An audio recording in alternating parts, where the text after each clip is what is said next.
And so here we go. There was a hearing yesterday in the Senate Judiciary Committee on how to address gun violence in America, scheduled before Monday's shooting in Boulder, in which Democrats and Republicans had very different takes on the issue. America awoke today to another nightmare, stunning, shocking, savage, but unsurprising. Inaction has made this horror completely predictable. Inaction by this Congress makes us complicit. These victims and their loved ones are worthy of our thoughts and our prayers. But there's more that's required. We face a pandemic of coronavirus. We have another epidemic in America called guns. Senator from Connecticut just said, it's time for us to do something. I agree. It is time for us to do something. And every time there's a shooting, we play this ridiculous theater where this committee gets together and proposes a bunch of laws that would do nothing to stop these murders. What happens in this committee after every mass shooting is Democrats propose taking away guns from law-abiding citizens because that's their political objective. But what they propose, not only does it not reduce crime, it makes it worse. What has happened in the last few days, what's happened in the last years, is of course tragic. And I'm not trying to perfectly equate these two, but we have a lot of drunk drivers in America that kill a lot of people. We ought to try to combat that too. But I think what many folks on my side of the aisle are saying is that the answer is not to get rid of all sober drivers. The answer is to concentrate on the problem. It is to concentrate on the problem. And of course, over the past 20, 30 years, groups like Mothers Against Drunk Driving have done exactly that.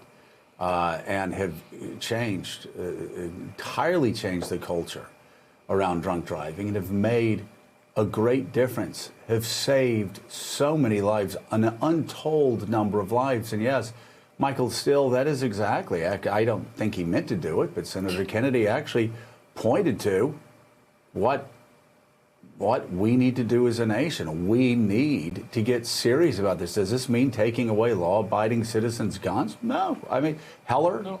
The Heller decision said we can't do that. And I know conservatives like you and me were glad when Heller came down and that actually the Second Amendment was determined to say exactly what the Second Amendment said, which is Americans have a right to keep and bear arms and protect themselves inside their house. That's what it said.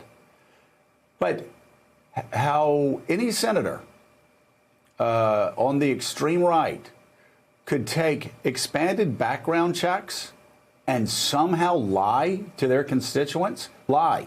Because if you look at the Second Amendment and you look at the Supreme Court's interpretation of the Second Amendment, they're lying if they say that expanded background checks is somehow infringing on anybody's Second Amendment right. It's just not.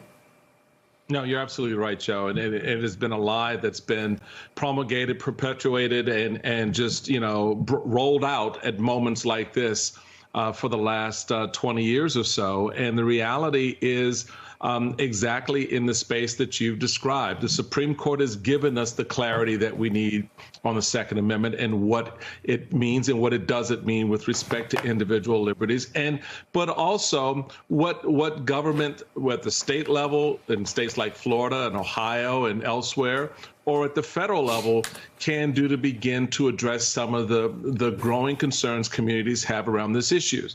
What you heard yesterday is what we've heard before. Thoughts and prayers, but we ain't doing crap. And the American people are tired of that. As you noted, this is a 70 to 80% issue with the American people. There aren't a whole lot of issues on that list Just go through it. For Democrats, just, you know, move to that space where you can have the conversation. For Republicans, since you're so hot about, oh, they're going to take our guns, then put a proposal on the table that you think will address the issues, as Ted Cruz and others have noted. So we're going to do this dance. We've done it before. We're going to hear it before in Columbine, Aurora, you name it. After all of these horrific events, our legislators get in the room and they say exactly what they just said. You could have taken tape, Joe, from after Columbine. You can take a tape after Aurora, any of these events, and just play it. Just put it on a loop. Right. Yeah. It's true. And by the way, you bring up the Columbine, Aurora, Boulder. I mean, Colorado has been through so much through the years with these mass shootings. But we showed a picture of Senator Blumenthal. He's the senator who represents Newtown. We showed a picture of Senator Durbin. He's the senator who represents the city of Chicago. There's so much killing from guns, and there is if people of good faith on both sides decide they want to work together, and I've seen absolutely no evidence of that, especially from people on the far right. But if people of good faith decide to work together, there's a way to get an expanded background check in place.